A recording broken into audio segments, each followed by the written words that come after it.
gəzirəm, küsürəm, barışıram. Birdən elə dağ çəkirsən, mən otsuz alışıram.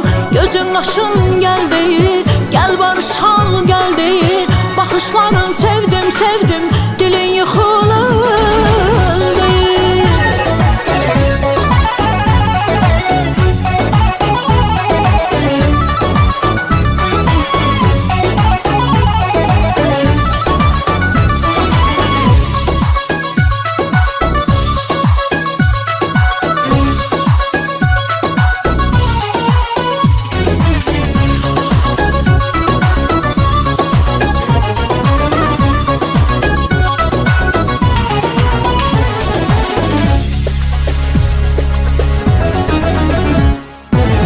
Sensiz gələn yaz deyil, qəlbim səni gözləyir.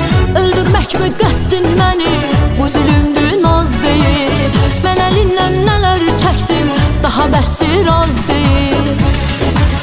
Sensiz açan gül deyil, ötən ömür gün deyil. Həsrətinlə ümman olan, göz yaşımdır sel deyil. Baxışları sevdim, sevdim, dilin yıxılır deyil.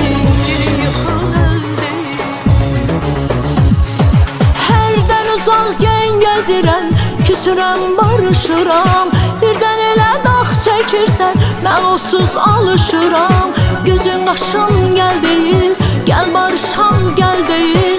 Baxışların sevdim, sevdim, dilin yıxılır deyir.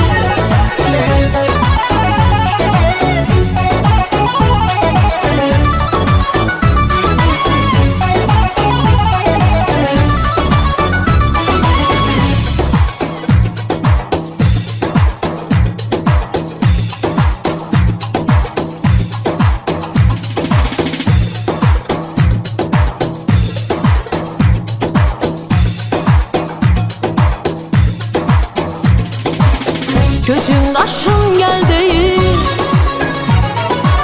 gəl barışal gəl deyir. Gözün qaşın gəl